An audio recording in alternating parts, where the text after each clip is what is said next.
Welcome again to another episode of Respections. I'm your host, Patrick Tomlinson.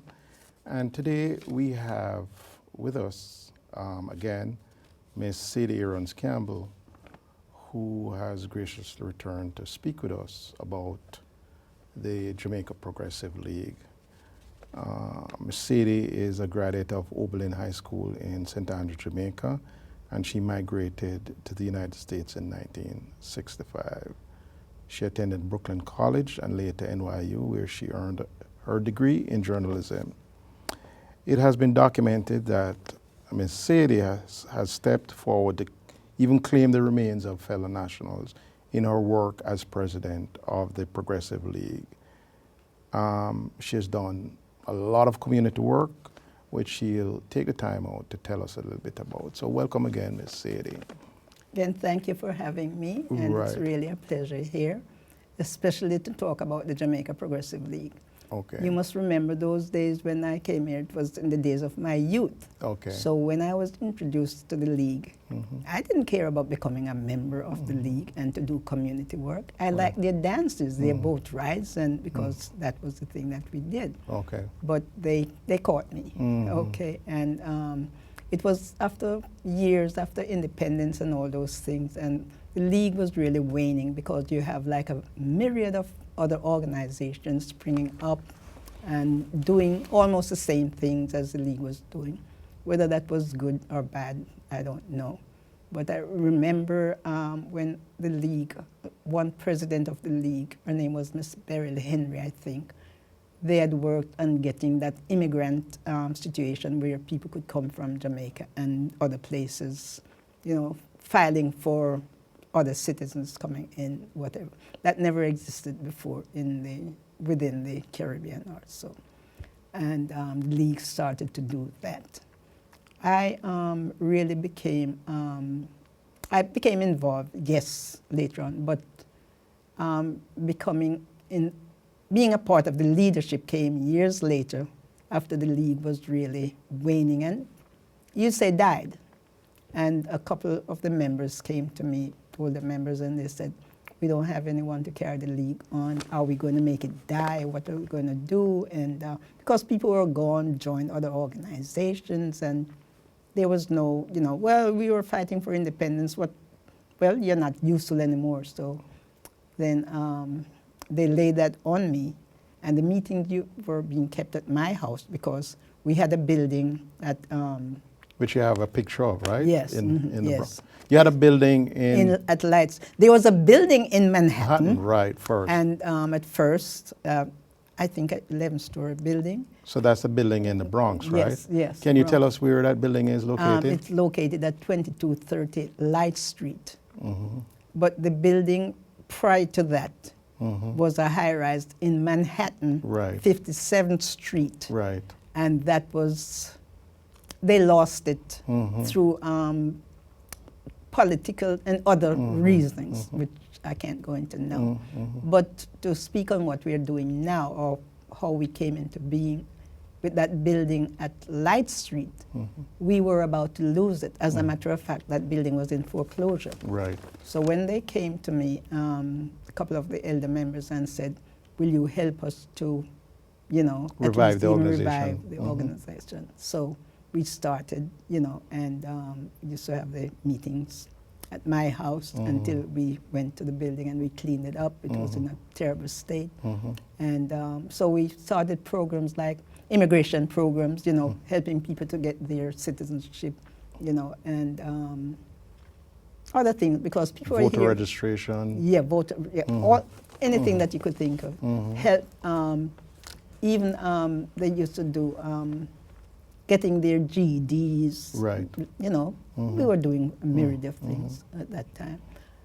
But then we were kind of doing well until I think COVID, whatever happened, but we kind of slowed, and COVID just really just took us out of the loop.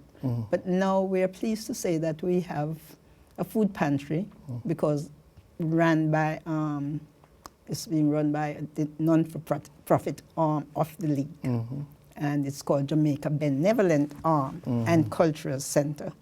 So if you go there now, you see what we do there. Right. And we still do some of those mental health things. And my daughter, Cassandra Campbell, who runs that arm, she's doing a wonderful job. And she is a nurse by training. So she has a little bit more understanding of what to do with that. And she believes in mental health, so we have sometimes mental health things. She also in men's medical awareness too. She runs that sometimes because she said men don't take care of themselves. So not as much as they should. Yes, yes. So we are doing some of those things, but it's been very hard. And you have been to the building and you've seen it, and you see that there are no men there. So we have that building which we took out of foreclosure. Wonderful. And we have the building. Excellent. But we can't even repair the building. And we don't have any men. I sweep. I'm still sweeping down the stairs.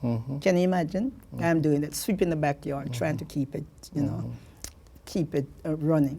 But if you see the streets there now, it's so awful, and like everybody just do what they please.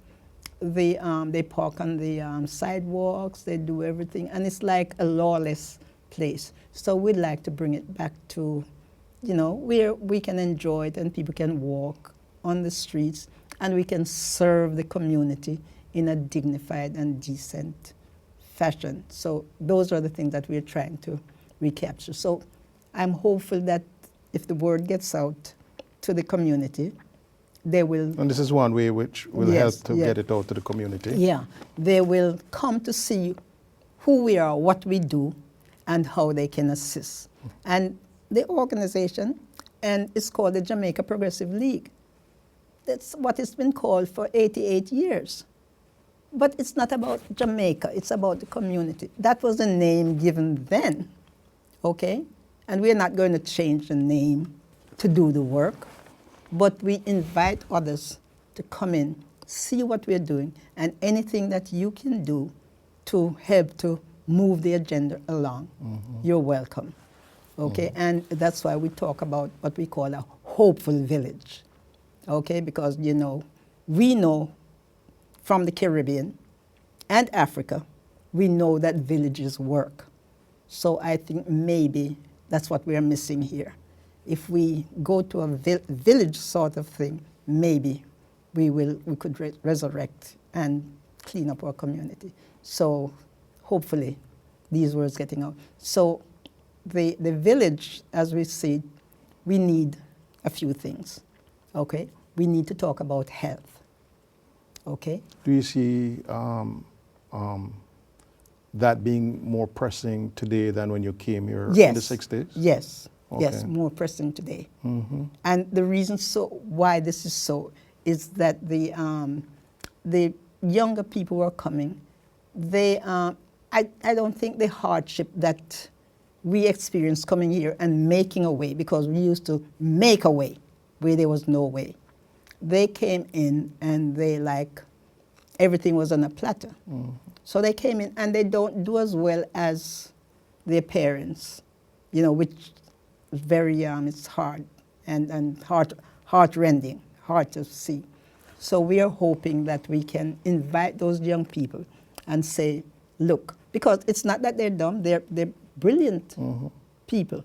But one young man told me, and he's an attorney, and he told me, he said, my parents are from the Caribbean, but I never saw any reasoning to really care about that because I'm educated, I'm an attorney or whatever.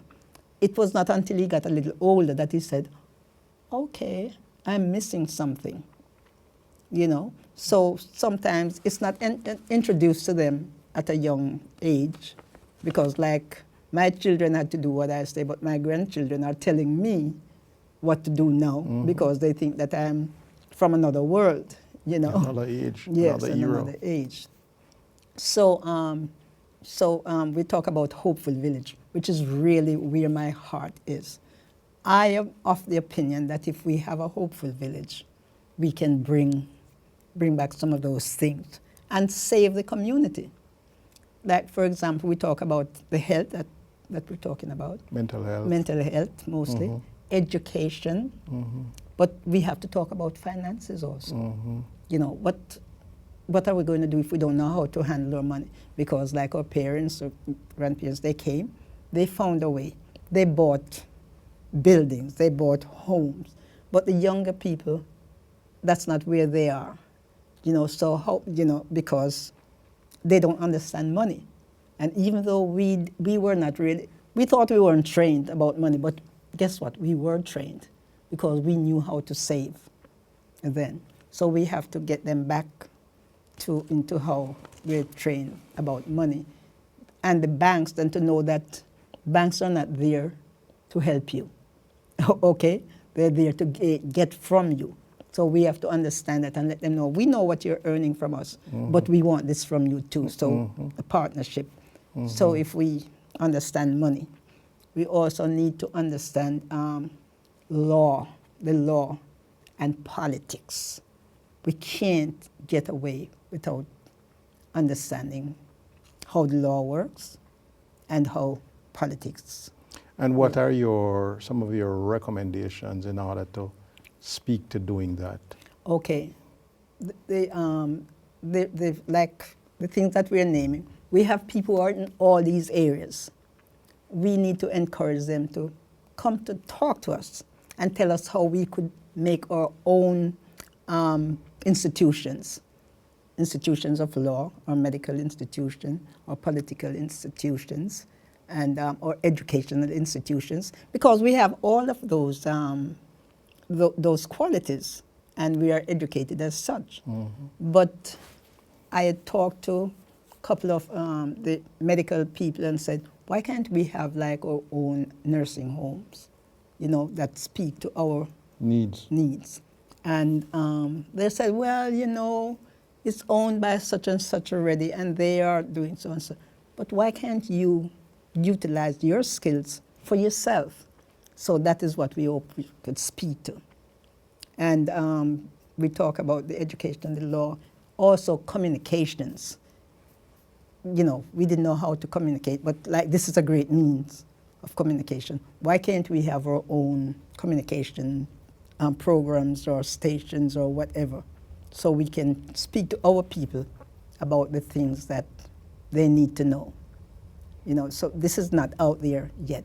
So if we have all those components, like the medical, the communication, the law, the health, and the finance, and I know I'm forgetting something, but if we have all those components and we have institutions speaking to those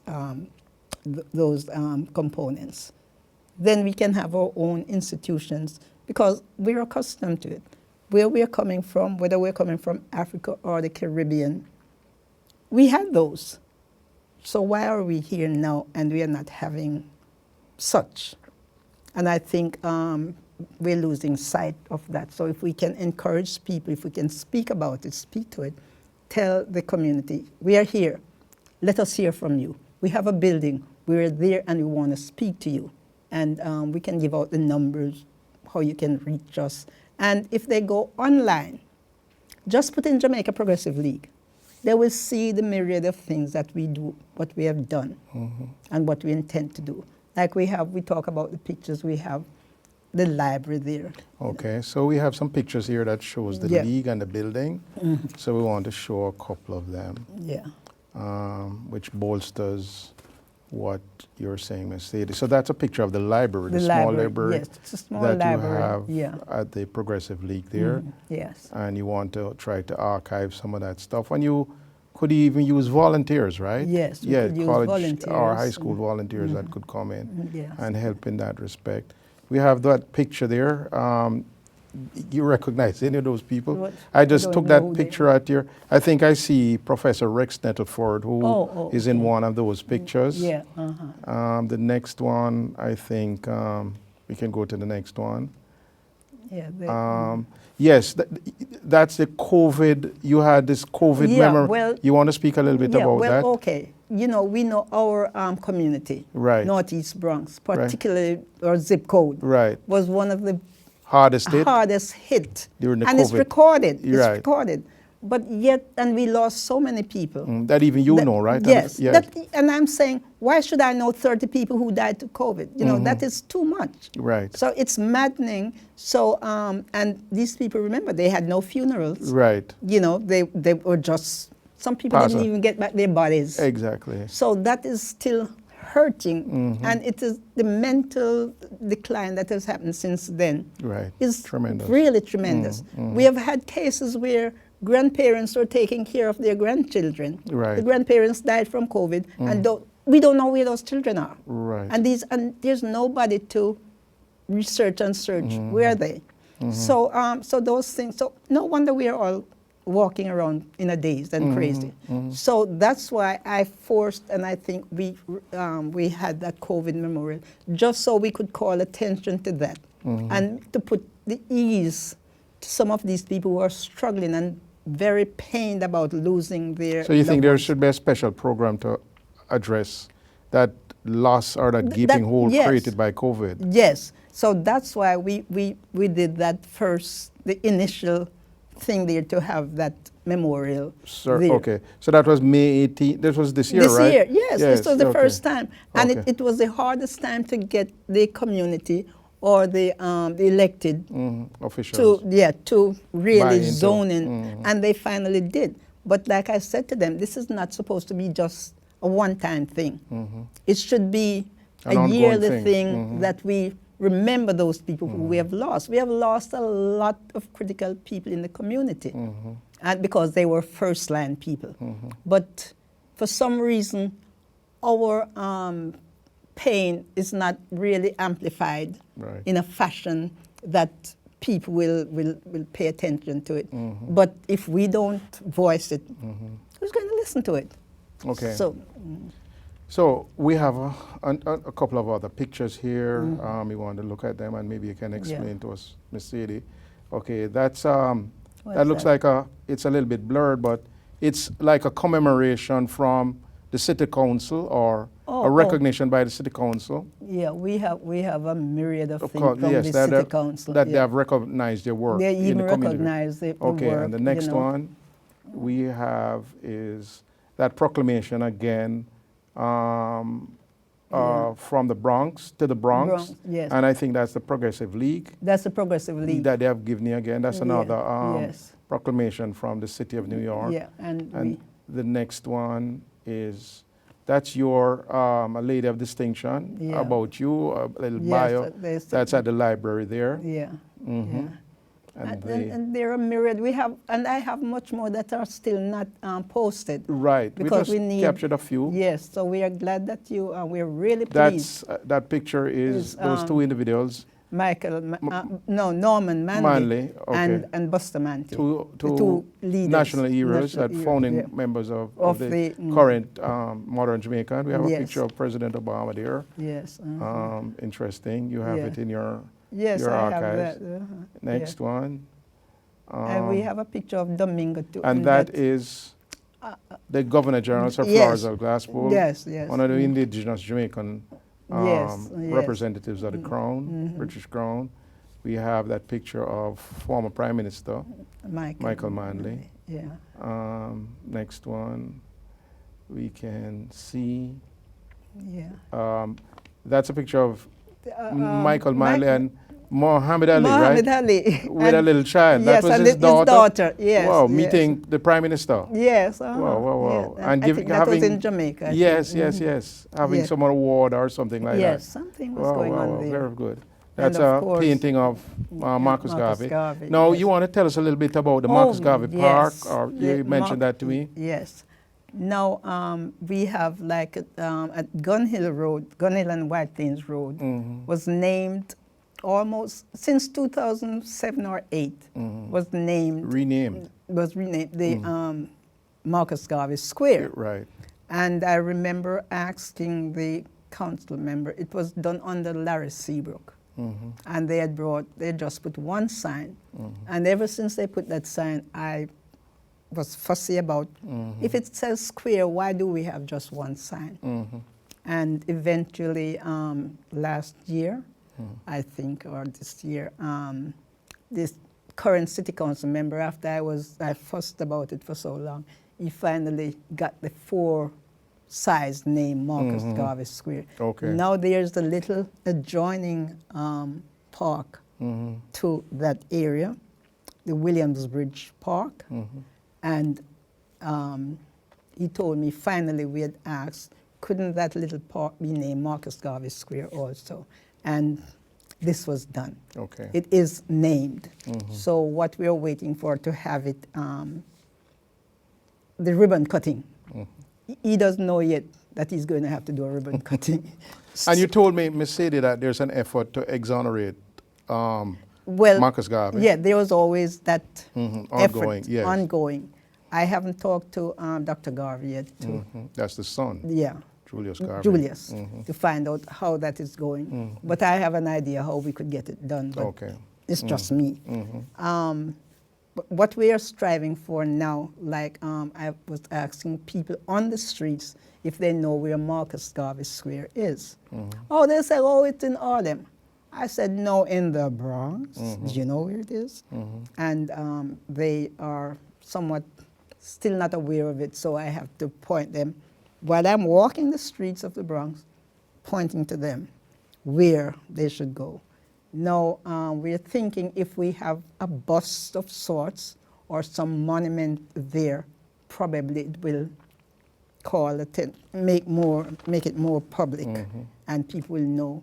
You know, have it not just any little thing. You know, get an artist or whomever. I know it would be costly, but I'm sure our elected will understand the impact that will have on the community, because we still know who Marcus Garvey was. The history is not as known as it should, you know, but we are hopeful that with these signs we can bring light to such. I just wanted to take you back a little bit, Ms. Sadie, to share with us something that you had shared with me, that you lived in Chicago in your early years, yes. and how that shaped and influenced you and your activism. Can you tell us a little bit about that? Okay, well, I was still in my youth when I went to Chicago, because it was still in the 60s. Right. You know, I went there, did a little stint there. The reason and the purpose I will not mention here yes. now, but Yes. it was exciting. But then when I went and the Black Panthers were reigning then, doing some good works, feeding people, teaching and African running history, classes running and, classes and whatever. And they had a library, a beautiful library down on some street there, I can't remember. And we used to go there. And I tell you, the dream that I might have told you about, dreaming about that something was happening. And that's when I discovered, you know, that dream was telling me that something was happening.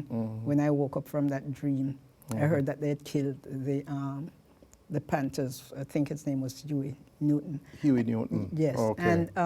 And I was not a member of the Panther group, but I liked what they were talking about. So of course, you know me, I would follow everything, you know, and I'd go and I'd learn some wonderful things about them, what they were doing, because they didn't think that people should be hungry, you know. But for some reason, I can't understand to this day, how come what they were doing could be misinterpreted as doing harm, because they were doing good. A lot of good community Yes, work in your eyes. in my eyes. So how it got skewed, or how different folks see different things, I don't know. And to this day, Puzzles you. I'm still puzzled, you know.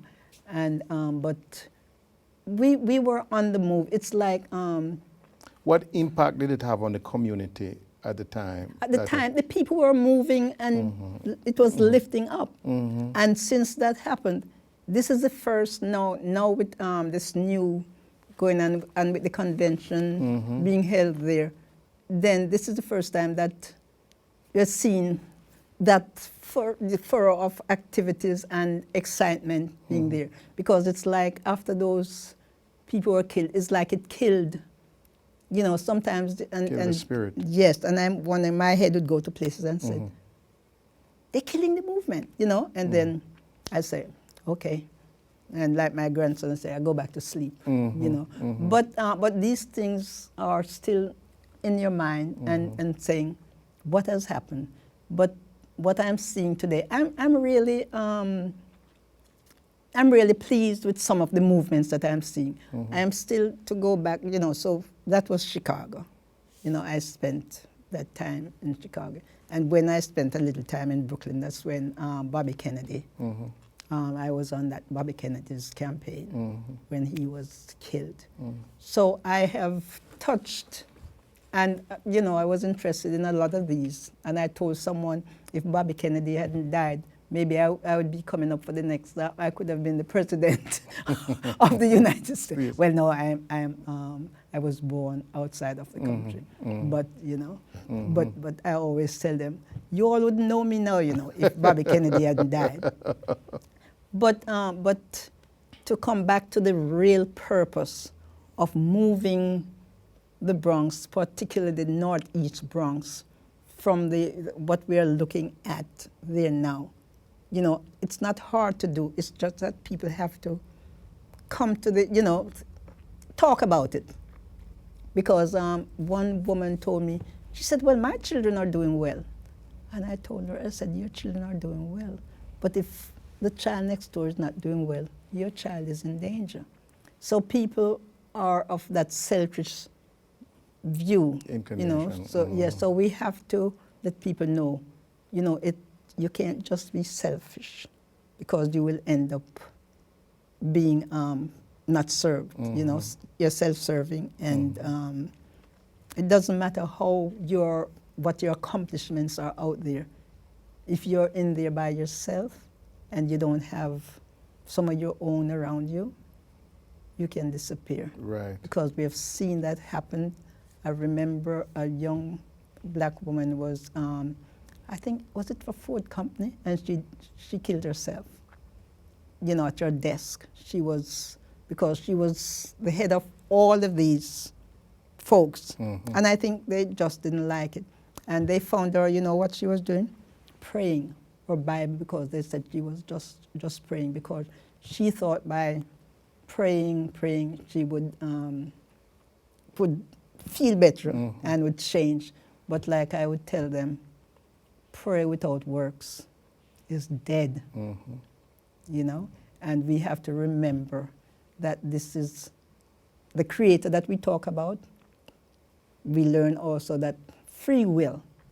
So we have the will to do good or to do evil. What are we going to choose? You know, so that's where I am, and I am puzzled still why people don't understand doing good, you know, but if I have anything to do with it, we're going to be doing good. Okay.